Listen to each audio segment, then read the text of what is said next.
बिस्मिल्लाहिर्रहमानिर्रहीम। अस्सलाम वालेकुम नाज़रीन, मैं अहमद फ़वाद हूँ। आप मेरा यूट्यूब चैनल देख रहे हैं। नाज़रीन, आज तारीख़ है 9 सितंबर और दिन है सोमवार का। दो बड़ी इंपॉर्टेंट ख़बरें सुप्रीम कोर्ट ऑफ पाकिस्तान से आप साथ मैंने शेयर करनी है। पहली बड़ी ब्रेकिंग न्यूज़ तो ये है कि जस्टिस मंसूर अली शाह साहब जो हैं वो चीफ़ जस्टिस पाकिस्तान बनेंगे। कादी फ़ाइज़ ईसा साहब की एक्सटेंशन नहीं होगी, ये बात अब कंफर्म हो चुकी है, बल्कि स्टैंप भी लग चुकी है। कुछ एक्सक्लूसिव डिटेल्स आप साथ मैंने शेयर करनी है। जुडिशल पैकेज जो हुकूमत की जानिब से पेश किया जा रहा था, ये पैकेज अगर शेर अफजल मरवत साहब की ज़ुबान में कहा जाए तो ये पैकेज अब बढ़ चुका है। कुछ तफसीलात आप साथ मैंने शेयर करनी है। दूसरा, आज नए अदालती साल का आगाज़ था। सुप्रीम कोर्ट ऑफ पाकिस्तान में फुल कोर्ट रेफरेंस था और इस रेफरेंस से चीफ जस्टिस कादी फ़ाइज़ ईसा साहब ने खिताब भी किया।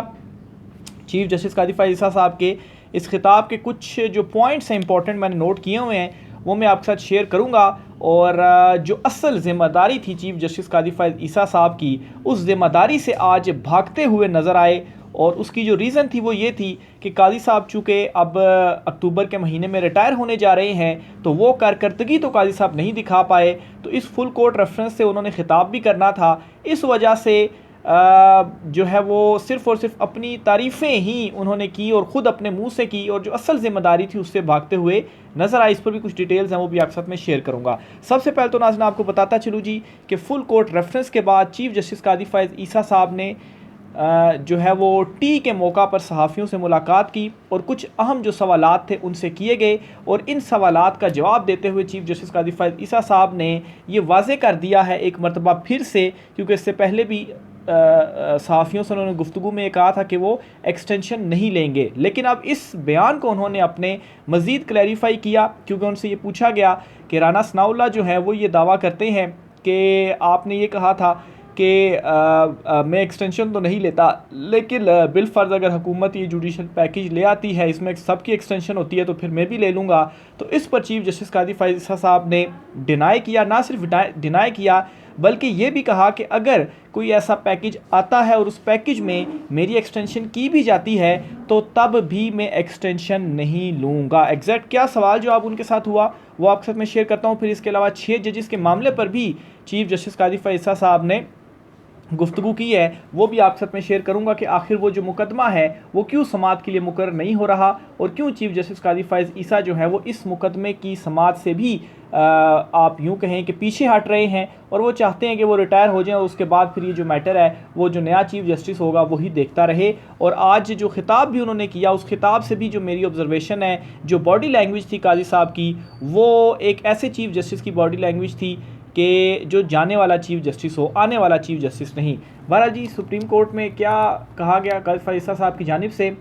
सहाफ़ी ने सवाल किया कि क्या राना सनाउल्लाह साहब कह रहे हैं कि अगर तमाम जज साहबान की उम्र बढ़ा दी जाए तो आप भी एक्सटेंशन लेने पर मुत्तफ़िक हैं, ये सवाल किया गया। इस पर चीफ जस्टिस ने जवाब दिया कि राना सनाउल्लाह साहब को मेरे सामने लेकर आएँ। एक मीटिंग हुई थी जिसमें वज़ीर कानून आज़म नज़ीर तारड़, जस्टिस मंसूर अली शाह साहब और अटॉर्नी जनरल मौजूद थे। इस मीटिंग में राना सनाउल्लाह मौजूद नहीं थे। बताया गया तमाम चीफ जस्टिस की मुद्दत मुलाज़मत में तोसी कर रहे हैं। मैंने कहा बाकियों की कर दें, मैं सिर्फ अपने लिए कबूल नहीं करूँगा, मुझे तो ये नहीं पता कि कल मैं ज़िंदा रहूँगा भी या नहीं। तो ये जी चीफ जस्टिस कादी फ़ाइज़ ईसा साहब ने कहा है। बहरहाल अब वो ये बात कहें या ना कहें कि दी भी जाए तो तब भी मैं नहीं लूँगा एक्सटेंशन, तो इससे कोई फ़र्क नहीं पड़ता, क्योंकि जो जुडिशल पैकेज है वो ऑलरेडी फ्लॉप कर दिया है जस्टिस मंसूर अली शाह साहब और जो साथी जजेस या ब्रदर जजेस हैं, जिस तरह से उन्होंने स्टैंड लिया और मखसूस नशिस्तों के केस का जो फैसला है वो सुनाया। फिर जी एक और जो सवाल इंपॉर्टेंट उनसे हुआ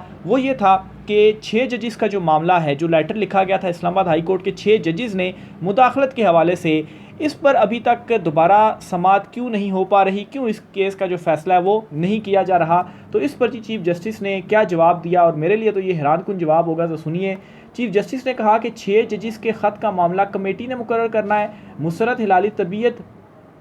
की नासाजी के बायस नहीं आ रही थी, इस वजह से बेंच नहीं बन पा रहा था। अच्छा, एक तो चीफ साहब कहते हैं जी कि ये 3 रुकनी जजिस कमेटी जो है उसने केस समाअत के लिए मुकर्रर करना है, मैंने तो केस समाअत के लिए मुकर्रर नहीं करना। अब उनसे कोई सवाल पूछे कि मखसूस नशिस्तों के केस का जब फैसला आ गया और उसके ऊपर एक नज़रसानी अपील जो है वो सामने आई और अभी तक तफसीली फ़ैसला नहीं आया था, तो तब ये मैटर तो चीफ साहब ने कमेटी के अंदर डिस्कस किया खुद ही, और जजिस से ये कहा कि आप तफसीली फ़ैसला जारी करें ताकि इस केस में ये जो नज़रसानी आई है इसको समाअत के लिए हम मुकर्रर कर दें। तो ये जो मुद्दा था वो तो उठा दिया आपने कमेटी में, तो आखिर क्यों ये वाला मुद्दा आप कमेटी में नहीं उठा रहे कि 6 जजिस का जो लेटर है ये कोई छोटा मामला नहीं था, बहुत इंपॉर्टेंट मामला था, और जजिस ने खुद अपने लेटर में ये लिखा कि कैसे जो मुदाखलत है वो की जा रही है और इस मुदाखलत को रोका जाए, और लेटर लिखे और फिर उसके बाद ये फुल कोर्ट बना। और अब चीफ साहब इसके ऊपर मैं तो कहूँगा जी कि टालने के लिए या बहाना बनाने के लिए, क्योंकि वो खुद ही शुरू से ही इस केस को समाअत के लिए मुकर्रर करने या फुल कोर्ट ले जाने के हक़ में दिखाई नहीं दिए थे।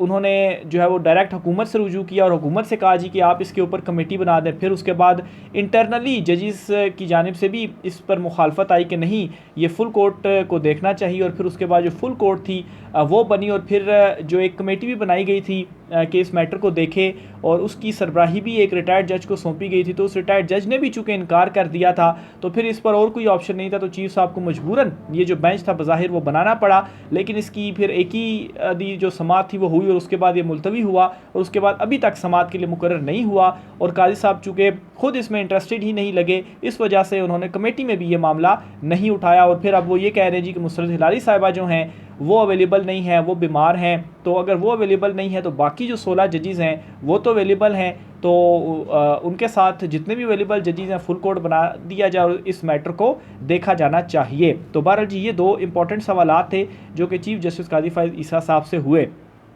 फिर जी अदालती साल का आज आगाज़ हुआ है। इस अदालती साल के आगाज़ में चीफ जस्टिस काजी फ़ाइज़ ईसा साहब ने ख़िताब किया है। ये ख़िताब मैं आपके सामने रखता हूँ जी। एक तो जी चीफ जस्टिस काजी फ़ाइज़ ईसा साहब ने जो मेन उनका काम था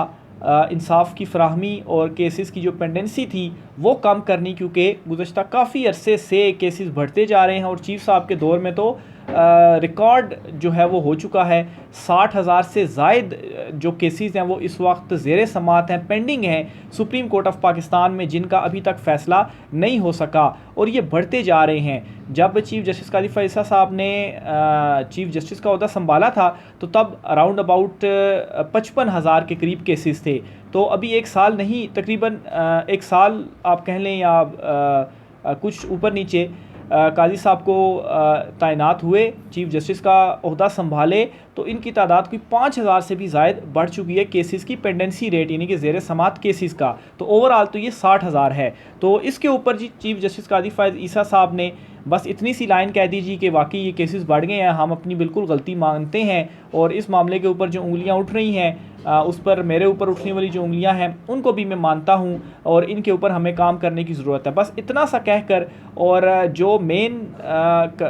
काम है सुप्रीम कोर्ट ऑफ पाकिस्तान का भी, जजिस का भी, इंसाफ की फ़राहमी, इतना कहकर मेरे ख़्याल से वो कहते हैं ना पंजाबी में कि कन्नी मारना, यानी कि खिसकना, उन्होंने जो है वो कन्नी इसमें एक किस्म की मारी और पतली गली से निकलने की इसमें जो है वो कोशिश की। और इसके अलावा जो उनका पूरा खिताब था उस खिताब में अपनी सिर्फ उन्होंने तारीफ़ें की और कहा जी कि हमने फ़लाना फ़ैसला दिया, हमने फ़लाना फ़ैसला दिया, और हमने ये काम किया, हमने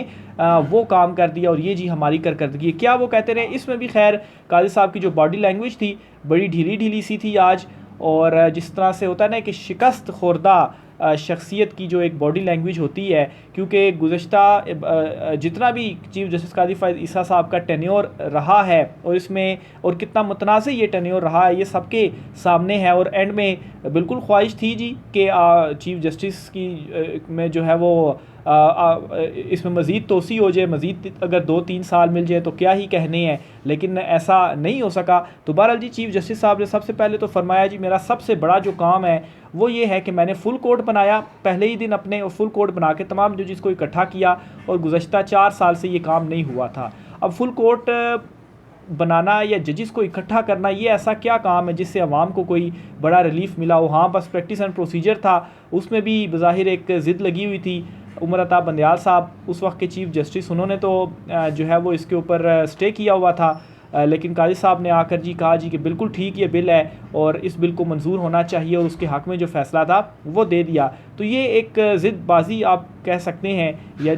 इंटरनल जो मामलात थे उनमें चूँकि वो मुखालिफ ग्रुप में भी थे, चीफ़ जस्टिस कादी फ़ाइज़ ईसा साहब, उमर अता बंदयाल साहब दूसरी साइड पर थे, तो आकर ये उन्होंने काम किया और इसको जो है वो बड़ा बढ़ा चढ़ा कर पेश किया। देखें जी मैंने ये काम किया, और बराह रास्त जो प्रोसीडिंग है वो भी नशर की, और अब खैर हुकूमत ख़ुद भी पछता भी रही होगी कि प्रैक्टिस एंड प्रोसीजर एक्ट का जो कानून था वो हम क्यों लेकर आए, और क्यों इख्तियारात आपने चीफ़ जस्टिस से लेकर एक कमेटी बनाई और 3 जजिस को दे दिए। बहरहाल जी दूसरे नंबर पर उन्होंने कहा जी कि मुकदमात को बराह रास्त दिखाने के ऊपर जो है वो हमने ये काम किया। अब इसमें भी आप देखें कि कहा तो ये गया जी कि चूँकि अवाम को ख़ुद प्रोसीडिंग समझ आनी चाहिए कि सुप्रीम कोर्ट में ये प्रोसीडिंग हो रही है, और इम्पॉर्टेंट नोयत के जो मुकदमे थे वो हमने बराह रास्त दिखाए। लेकिन शायद चीफ़ जस्टिस कादी फ़ाइज़ ईसा साहब यहाँ पर ये भूल गए कि इमरान खान साहब को जब उनकी वीडियो लिंक के ज़रिए सुप्रीम कोर्ट में वो पेश हुए थे तो वो बराह रास्त आखिर क्यों नहीं दिखाया गया? क्या वो इम्पॉर्टेंट मुकदमा नहीं था? तो पिक एंड चूज़ तो फिर है, तो फिर ये कहना और क्रेडिट भी लेना कि हमने ये किया, और लेकिन जो है वो उसमें इमरान खान साहब के वैसे भी केसेस के जो उन्होंने फैसले दिए वो भी आपके सामने, लेकिन खान साहब जब पेश हुए थे वीडियो लिंक के ज़रिए तो आखिर क्यों उन्हें बराह रास्त नहीं दिखाया गया? फिर जी उन्होंने आप अब इन 2-3 चीज़ों के ऊपर मैं भी हैरान हूँ, आप भी हैरान होंगे कि एक चीफ़ जस्टिस इस तरह की जो बातें हैं वो कर रहा है। वो कह रहा है जी, वो कहते हैं जी कि जब मैंने ओहदा संभाला चीफ़ जस्टिस के घर में मैं शिफ्ट हुआ तो वहाँ पर मैंने देखा पिंजरे में मोर थे। तो चीफ़ जस्टिस और मोरों का क्या ताल्लुक़ है? इसलिए वो जो मोर थे वो मैंने रिहेबिलिटेशन सेंटर भेज दिए, और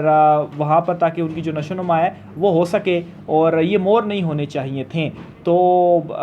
वो एक एग्जांपल है ना कि रोम जल रहा था और नेहरू जो है वो बांसुरी बजा रहा था। तो चीफ़ जस्टिस कादी फ़ाइज़ ईसा साहब के नज़दीक ये ज़्यादा इंपॉर्टेंट है जी कि मोर चीफ़ जस्टिस के घर नहीं होने चाहिए, उनको वापस भेज दिया जाए। बेशक जो केसेस हैं वो 60,000 से ऊपर उनकी पेंडेंसी चली जाए। फिर वो कहते हैं जी कि मर्सिडीज़ गाड़ियाँ थीं, उनका चीफ़ जस्टिस के इधर होना क्या काम, वो भी हमने वापस भेज दी कि इनको भी बेचा जाए और अवामी मफाद के लिए इस्तेमाल किया जाए। अच्छा, फिर वो कहते हैं जी कि मैंने जो डेपुटेशन पर आए मुलाजमीन थे उनको मैंने वापस कर दिया। सुप्रीम कोर्ट के अपने मुलाजमीन जो मुस्तकिल थे उनकी तरक्कियाँ नहीं हो रही थी, उनको मैंने तरक्कियाँ दे दी। अच्छा, फिर वो कहते हैं जी कि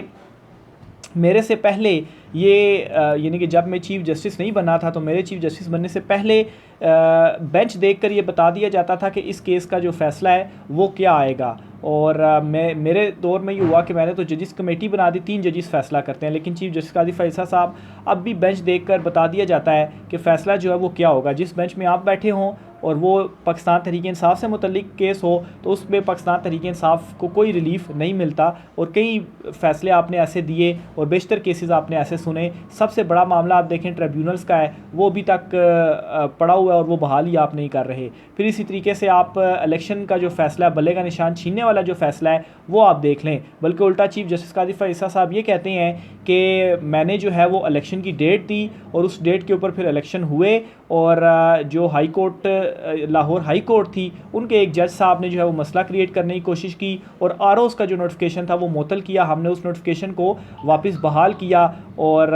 ताकि जो इलेक्शंस हैं उनमें कोई रुकावट ना बन सके। तो इन चीज़ों को अगर आप लिंक करें तो ये जो आरओज़ थे, जो मुबैना धांधली हुई है, ये किस तरीके से इलेक्शंस में हुई है, यानी कि जो रास्ता एक फ्राहम किया गया, जो बज़ाहिर सहूलतकारी की गई, उसमें चीफ़ जस्टिस कादी फ़ाइज़ ईसा साहब जो थे उनका ये एक फ़ैसला भी आप शामिल जो है वो कर लें। फिर जी चीफ़ जस्टिस कादी फ़ाइज़ ईसा साहब ये कहते हैं जी कि हमने एक और बड़ा काम किया, वो ये जी कि राइट टू इंफॉर्मेशन वाला जो फ़ैसला हमने एक दिया था, यानी कि सुप्रीम कोर्ट में एक शख्स आए थे, उन्होंने सुप्रीम कोर्ट मुलाजमीन और दीगर डिटेल्स मांगी थी कि ये राइट टू इन्फॉर्मेशन है, हमें मालूम होना चाहिए, हमें ये इन्फॉर्मेशन दी जाए। तो हाई कोर्ट से तो वो रिजेक्ट हो गया था, लेकिन हमने उन्हें इजाज़त दे दी कि नहीं जी आपका राइट है, आप इन्फॉर्मेशन ले लें। तो दुनिया में कहीं भी ऐसा जो फ़ैसला है वो नहीं होता। तो चीफ़ जस्टिस कादी फ़ाइज़ ईसा साहब, दुनिया में अगर ऐसा कोई फ़ैसला नहीं होता तो दुनिया में ऐसा भी फ़ैसला नहीं होता कि इलेक्शन से कुछ रोज़ पहले ही आप एक पूरी सियासी जमात से उनका निशान ले लें और फिर उसके बाद उस सियासी जमात को ही आप इलेक्शन से बाहर कर दें, उनके उम्मीदवारों को इलेक्शन ना लड़ने दिया जाए, उनको उठाया जाए, उनको कंपेन ना करने दी जाए, बुनियादी इंसानी हकूक़ की खिलाफ वर्जियाँ की जाएँ, घरों के ऊपर जो है वो छापे मारे जाएँ, ख़वातीन को जो है वो अरेस्ट किया जाए, और चीफ़ जस्टिस कादी फ़ाइज़ ईसा साहब जो हैं वो आराम से अपनी कुर्सी के ऊपर बैठकर वो ये देखें कि जो मोर हैं वो चीफ़ जस्टिस के घर में नहीं होने चाहिए, इसलिए मोरों को रिहेबिलिटेशन सेंटर भेज दिया जाए। लेकिन जो बुनियादी इंसानी हकूक़ की खिलाफ वर्जियाँ हो रही हैं, ये तमाम तर मामले खैर हैं। फिर जी आज एक और बड़ी खबर आई है कि सुप्रीम कोर्ट ऑफ पाकिस्तान से 2 कंप्यूटर जो हैं वो चोरी हो गए हैं और इसका मुकदमा सेक्रेटेरिएट थाने में दर्ज किया गया है। अब ये भी देखें जी, चीफ़ जस्टिस काजी फ़ायज़ ईसा साहब का टेन्योर है, एक ये चीज़ बाकी रह गई थी कि सुप्रीम कोर्ट में भी अब वारदातें पढ़ने लग पड़ी हैं कि वहाँ तो लोग आते हैं कि हमें इंसाफ फराहम किया जाएगा, अब सुप्रीम कोर्ट में भी वारदातें होनी, तो सुप्रीम कोर्ट अब ख़ुद